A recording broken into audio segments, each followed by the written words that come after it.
KTM made it official today, and at first glance it looks like a heist. Alex Marquez and Fabio Di Giannantonio, two Ducati race winners, both signed as factory KTM riders for 2027. And yet, nobody inside the paddock is treating this like KTM won anything, because both of these men woke up on a Ducati this morning. Both of them are leaving the most successful bike of recent years to ride an orange one that has never won a MotoGP title. So, what did KTM actually buy here? And what does it say about Ducati that it let two race winners walk straight out the door? Here is what makes this bigger than one press release. These are not two riders KTM pulled off the scrap heap. Alex Marquez turned the Gresini Ducati into a weapon and became a winner in his own right, out of his brother's shadow at last. Di Giannantonio is third in the championship right now, 16 points off Jorge Martin, fighting for a title on Ducati machinery. Both of them just chose to leave the manufacturer that has crushed this sport for years, the most coveted bike on the grid. And when riders this valuable walk away from the dominant bike, they are not chasing a faster motorcycle. They are chasing something that bike could not give them, no matter how much it wins. A factory future with their own name on the door. To understand what that is, you start with the brother nobody expected to move. Start with Alex Marquez, because his decision makes no sense until you look closer. For 2027, Ducati locked in its factory pairing early, and it was not him. It was his brother Marc, next to Pedro Acosta. The young Spaniard KTM had built its whole future around. That one decision quietly closed the only door Alex actually wanted. There was no factory Ducati seat left for the man who had spent 2 seasons proving he belonged on one, winning races on a satellite bike, while the red factory looked elsewhere. So he did the math. If the red bike would not promote him, he would make someone else pay for his name instead. KTM did. Alex Marquez walks into a factory garage for the first time since his rookie MotoGP season on the Honda. And he is reportedly doing it for significantly more than his Gresini money. That is the trade. He is leaving the bike that has owned this sport and taking a raise to ride one that finished nowhere near the front this year. Money over machinery. It is a rational call for a rider who was never getting the factory Ducati. But it is still a winner, choosing cash over the most decorated bike in the paddock. And that tells you how locked that Ducati door really was. Now look at Di Giannantonio, because his exit should embarrass Ducati. This is not a rider scrambling for work. This is the third-placed rider in the 2026 championship, 16 points off the lead, sitting ahead of Marc Marquez in the standings as we speak. Ducati's own chief executive, Claudio Domenicali, said it out loud this month. We also have a surprising Di Giannantonio, who's just missing the win. That is the boss of the most dominant manufacturer in MotoGP, admitting one of his own riders is knocking on victory's door. And Ducati still had no factory seat to give him. He has raced nothing but Ducati machinery in the Premier class. He is contracted directly to Ducati Corse, treated as family, handed full factory support inside Rossi's garage. Marc has one seat. Acosta has the other. Aldeguer, Mir, Holgado, and probably Bulega fill the rest.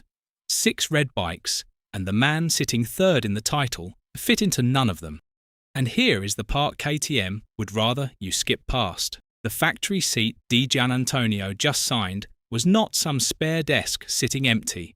It is the exact seat KTM had already promised to Maverick Vinales. Earlier this year, KTM told Vinales he would be promoted into the factory team to replace the departing Acosta. Then Vinales got hurt, and a rough start to 2026 gave KTM the opening it needed. The factory promised him that seat, then quietly put the promotion on hold while his season stalled. And once the door was ajar, Di Giannantonio walked through it. KTM signed the Ducati man and left Vinales fighting to keep a satellite ride he thought he had already outgrown. His own bad luck cracked the door. KTM chose not to hold it shut for him. That is the cost nobody printed in the announcement. To land 2 riders who would rather have stayed on a Ducati, KTM let a promise to one of its own quietly lapse. KTM's motorsport director, Pit Byra, sold the signing like a trophy. Fabio has clearly made a step to become one of the consistent front-running guys in MotoGP. Every word of that is true. None of it explains why that guy had to be pried off a winning Ducati, or why a loyal KTM rider was left overboard once his season slipped. So step back and look at the shape of it. Two Ducati race winners, leaving on the same day, landing in the same orange garage. From a distance, it looks like KTM walked into Ducati's house and carried out the furniture. Look closer, and the direction reverses. KTM did not pull these riders off Ducati. Ducati pushed them out by running out of room. 6 red bikes, and neither Alex Marquez nor Di Giannantonio could fit on one. This was never a raid. This was Ducati's roster overflowing, and KTM standing under the spillway with its arms open. And that reframes the whole masterstroke. To catch 2 riders Ducati simply could not house, KTM tore up its own lineup. Brad Binder, the man who gave KTM its first ever MotoGP win, 7 years of loyalty in that garage, is being pushed out. Vinales, promised a promotion, is left scrapping for a satellite seat he thought he'd left behind, and even that isn't guaranteed. KTM did not add 2 winners to its own stable. It replaced its own history with 2 men whose first choice was to stay exactly where they were, and look at what that leaves behind. KTM spent years building its identity around riders it grew itself, Binder and Acosta. The Academy story it sold to the entire paddock. For the new era, it keeps neither. Its 2027 factory lineup is 2 Ducati products, and not 1 rider KTM developed. People thought this was KTM getting stronger. It was KTM getting desperate enough to spend everything it had. So is this a steal or a consolation prize? Here is the honest answer. On today's bikes, KTM just signed 2 riders better than anything it has, and it is not close. Di Giannantonio is fighting for a title, Alex Marquez is a winner entering his prime, and any team on the grid would happily take that pair. But the reason they were available is the reason to be careful. These are 2 men who wanted a factory Ducati and could not get one, now riding for the brand that just proved it will drop its first ever winner and break a promise to a loyal rider to sign them. That is the culture they are joining, and it all resets on one unknown.